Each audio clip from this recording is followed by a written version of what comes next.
Bonjour à tous et à tous, chers lecteurs. Tout d'abord, je voudrais vous souhaiter une bonne année 1925. J'espère qu'elle vous sera favorable, que vous lirez beaucoup des livres que vous avez envie et que vous les découvrirez avec moi et que vous me ferez découvrir en retour les vôtres. Aujourd'hui, je vais vous présenter un roman, enfin un polar de Pascal Marmé. Alors je vous ai déjà présenté le premier opus il y a une semaine ou deux, et je me suis rendu compte que là c'était le... Quelle horreur, il me manque une aventure entre les deux, et je rectifierai ça. C'est vrai que j'aime bien, quand je suis un personnage, j'aime bien suivre ses aventures dans le sens de l'écriture. Donc bon, j'ai l'impression qu'il me manque quelque chose, bien que je crois que chacun de ces romans peut se lire totalement individuellement. Mais en tout cas, nous revoilà dans les aventures du commandant François Chanel. Et cette fois, nous allons plonger dans les eaux troubles de Paris. C'est pour moi, en ce début d'année,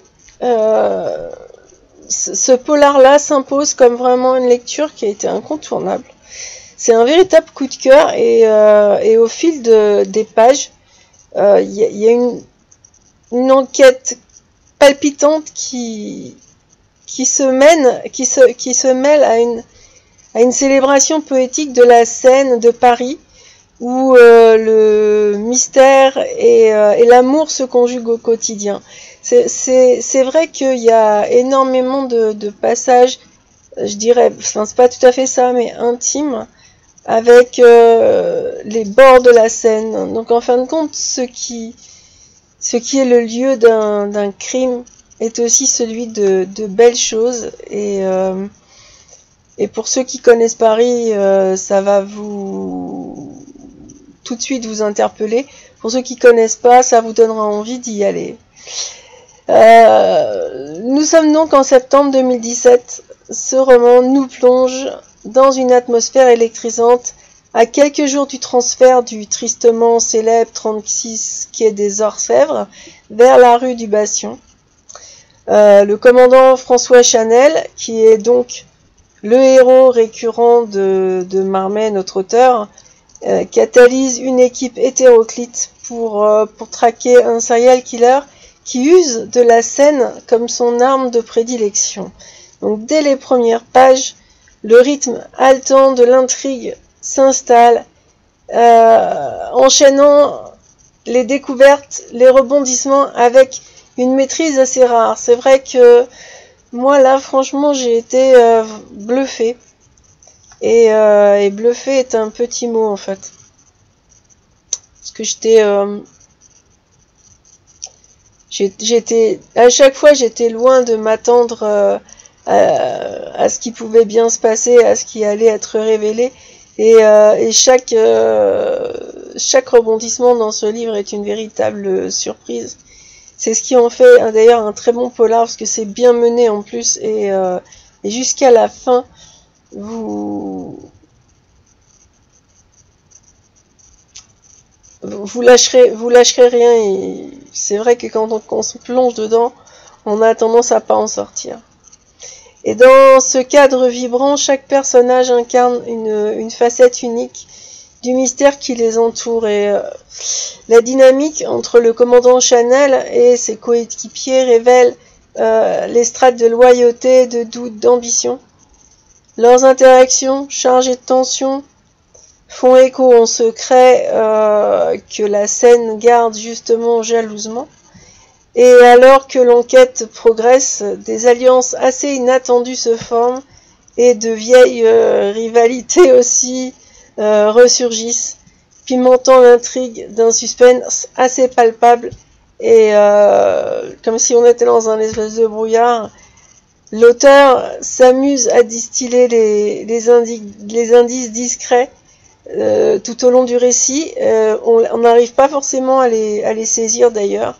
Et il joue avec les attentes du lecteur qui tente, le pauvre, de reconstituer un puzzle diabolique. Et c'est dans ces moments d'introspection et de révélation que le talent de l'auteur brille, et ça mêle psychologique complexe et suspense assez captivant. Alors, les rues de Paris ne sont pas seulement un décor, hein, elles deviennent le reflet des âmes tourmentées qui évoluent, je l'ai dit plus haut. Et ce polar ne se contente pas d'être un simple récit criminel. C'était déjà le cas dans le tout premier que j'avais lu. Il y a une réflexion sur notre époque qui est marquée par l'ombre d'une intelligence artificielle dont les conséquences se révèlent déconcertantes. Et l'auteur parvient à capturer l'essence des enjeux modernes. Et pourtant, il ancre dans son récit, il ancre son récit dans une toile délicate d'affect, de secret. Les personnages qui peuplent cette enquête sont d'une profondeur vraiment saisissante, et chacun porte ses blessures, ses névroses, ses mystères que vous et moi, lecteurs, allons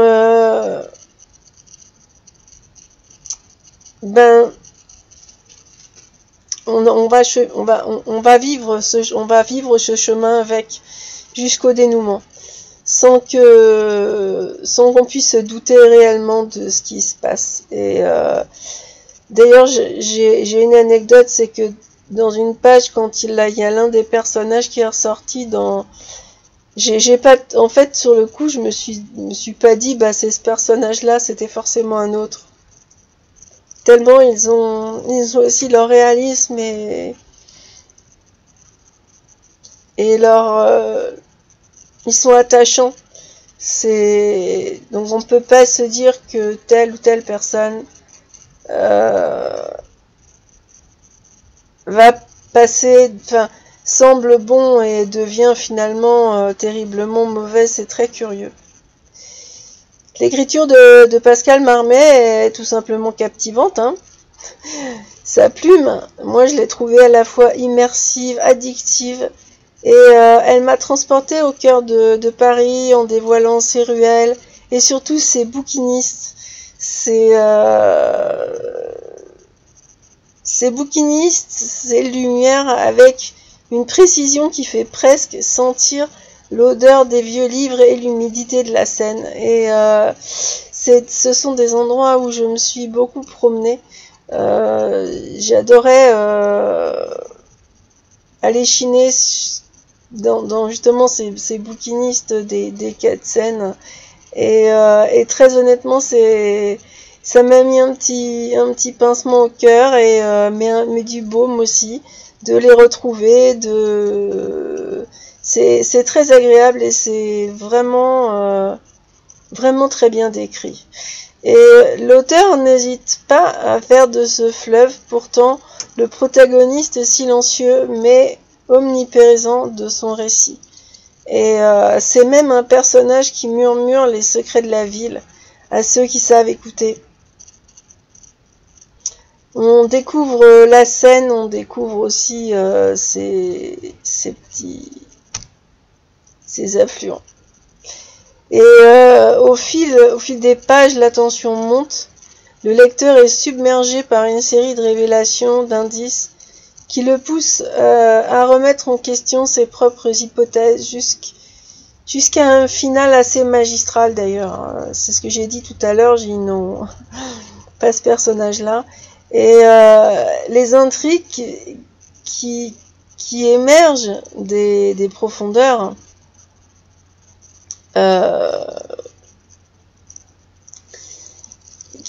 c'est la scène, et ça nous rappelle que même dans les lieux les plus familiers, le danger rôde en fait, dissimulé sous la surface.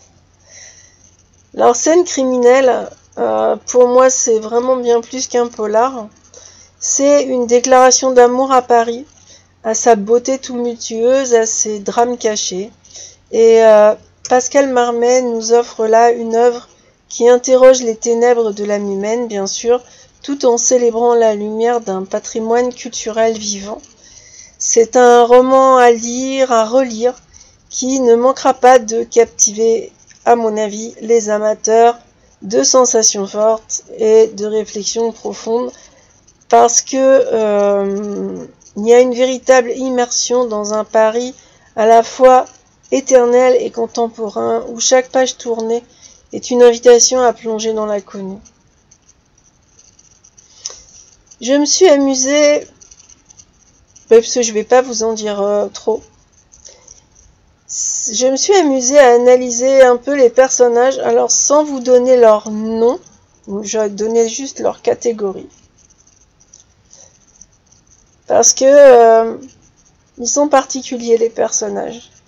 Et dans Scène criminelle, Pascal Marmet déploie une galerie de personnages qui est riche, qui est complexe, chacun étant un rouage essentiel dans la machinerie de cette enquête assez captivante. Et à travers leurs nuances, l'auteur nous offre un aperçu des luttes humaines, de leurs failles, de leurs motivations, dans un Paris aussi charmant que redoutable.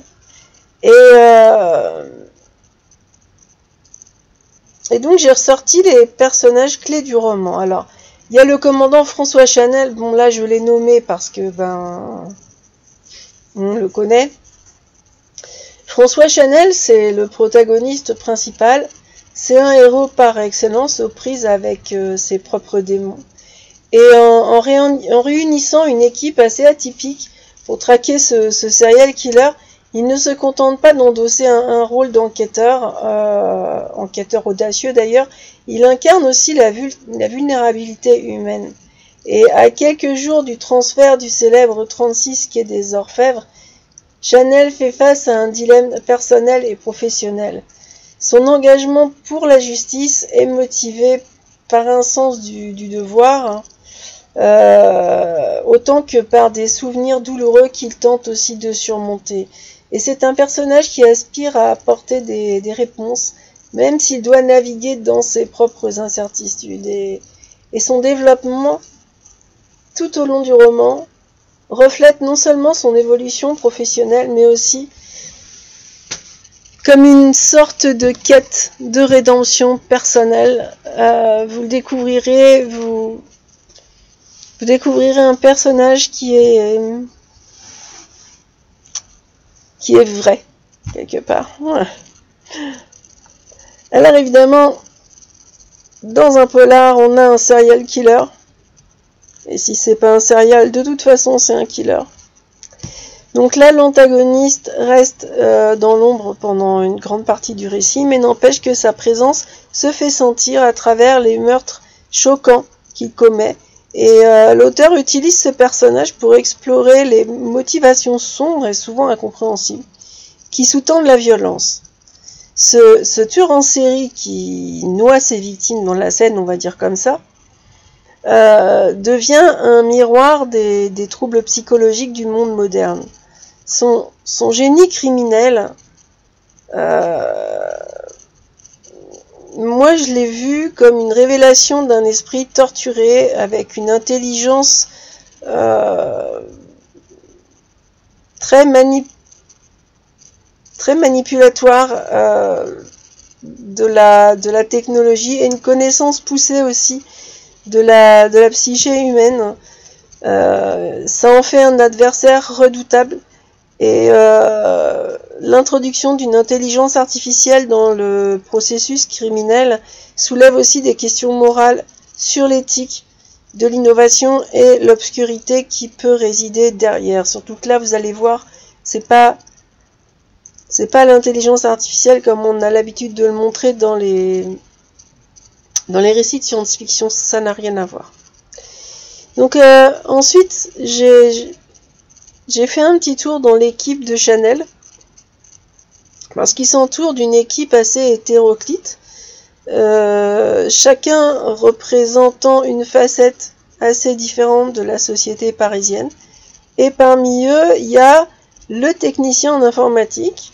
Alors c'est le représentant de la nouvelle ère numérique, parce que maintenant, avant, toute bonne unité de combat avait son sniper, maintenant toute bonne unité de combat a aussi son hacker.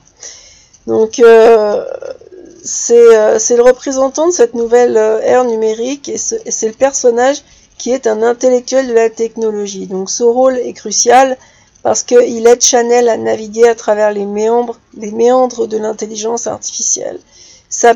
Alors, c'est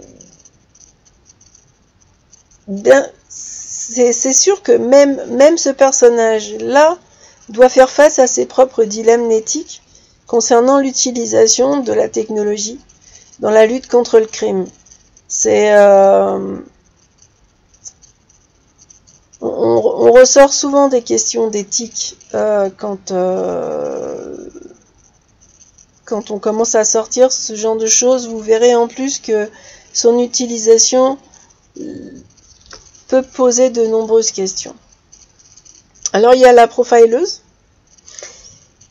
Elle est à la fois lucide et empathique, ça vaut mieux pour une profileuse, et capable d'interpréter les comportements du criminel grâce à une compréhension approfondie de la psychologie humaine. C'est aussi son rôle.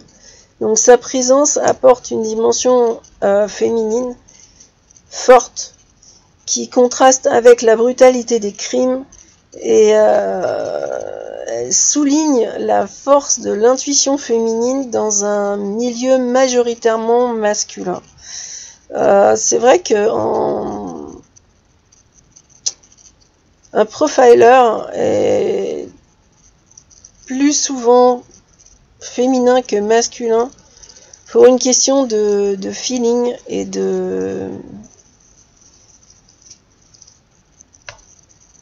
comment dire, de tout ce qu'on ne peut pas comprendre, et qui est un trait essentiellement féminin, bien que il y ait des profilers masculins qui sont tout à fait capables. Je voudrais pas m'attirer les foudres de mes lecteurs et de mes auditeurs. Et puis dans cette équipe, il y a aussi le vétéran de la police, il en faut bien un, qui représente une approche plus traditionnelle de l'investigation. C'est un personnage qui incarne les valeurs d'un monde auparavant régi par la rhétorique du devoir et du sacrifice. Et sa sagesse et ses méthodes parfois désuètes s'opposent au pragmatisme des nouvelles technologies. Ça entraîne des tensions évidemment au sein de l'équipe, mais lui, on a des protocoles, en fait, lui, il a appris tous les manuels par cœur. Il en faut aussi, parce que l'intelligence artificielle, c'est bien gentil, l'informatique, c'est bien gentil, mais n'empêche que ça remplacera jamais un bon bouquin, n'est-ce pas? Là, bon, bien sûr, enfin, ça fait un peu, j'ai appelé ça comme ça, c'est spécial, les victimes et les figurants.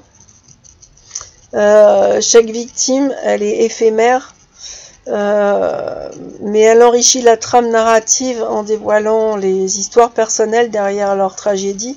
Donc Marmet donne vie à ces personnages, il explore leurs rêves, leurs désirs. Ça renforce le sentiment de perte lorsque leurs vies sont brutalement interrompues. Et les bouquinistes sont souvent évoqués dans les âmes de Paris, et ils servent de témoins silencieux à l'enquête, incarnant la mémoire collective de la ville et la beauté d'un savoir-faire ancestral. C'est vrai que les bouquinistes sont là, présents sur les quais de Seine, j'ai envie de dire tout le temps. Et puis, vous verrez qu'ils ont vraiment leur importance. Et leur présence est omniprésente. C'est quelque chose qui donne d'ailleurs beaucoup, à mon sens, beaucoup de richesse à ce récit aussi. Bien que ce soit une enquête qui soit géniale, Mais je pense que c'est un vrai coup de cœur ce livre pour moi. Et ce qui en fait un livre que j'ai vraiment adoré, c'est ça. C'est ce mélange de personnages. C'est un peu un polar à l'ancienne, agrémenté de tout ce qu'on a rajouté aujourd'hui, mais sans oublier le côté humain. Et c'est ce qui manque dans beaucoup de polars que j'avais lus jusqu'à présent. Alors pour conclure, que dire, les personnages de scènes criminelles sont quand même soigneusement façonnés, hein, pour incarner des luttes intérieures, des conflits extérieurs qui foisonnent dans le contexte moderne. Donc François Chanel prend le devant de la scène en tant que héros torturé.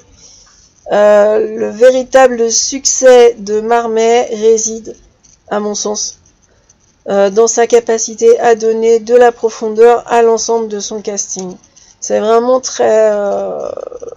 les personnages sont... Ouais, les personnages sont tous très présents, très différents, très importants. Et chacun d'entre eux résonne dans une humanité qui est palpable. Ça enrichit le récit, et je l'ai dit, ça plonge, enfin moi personnellement en tant que lectrice, ça m'a plongé dans une analyse des complexités de la vie, mais aussi de la morale et de notre rapport au crime dans une société en perpétuelle mutation. En fin de compte, Pascal Marmet tisse une tapisserie où chaque fil de caractère interagit assez fluidement. Mais ça recrée le tableau assez dramatique d'un Paris à la fois séduisant et menaçant. Donc il y a tout un équilibre entre le bien et le mal qui est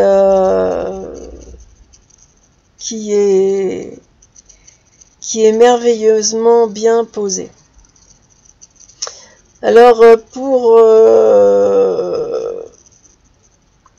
bien sûr, je recommande ce roman à 2000%. L'écriture de Pascal Marmet est vraiment assez extraordinaire. Pour moi, c'est un auteur à suivre. C'est vraiment assez génial. Et du coup, comme il me manque un opus, je vais me le procurer. Parce que je voudrais bien savoir ce qui s'est passé entre le premier que j'ai lu et celui-là. Voilà. Donc, j'espère vous avoir donné envie de lire ce roman. J'espère aussi qu'on aura l'occasion d'en reparler ensemble. En attendant, je vous souhaite une très bonne semaine. Et moi, je vous dis... Alors, je vous demande pardon pour ma voix. J'ai la grippe et c'est vrai que c'est un peu voilé. J'espère que ce sera quand même assez compréhensible. Voilà. Je vous souhaite une bonne semaine et je vous dis à la prochaine.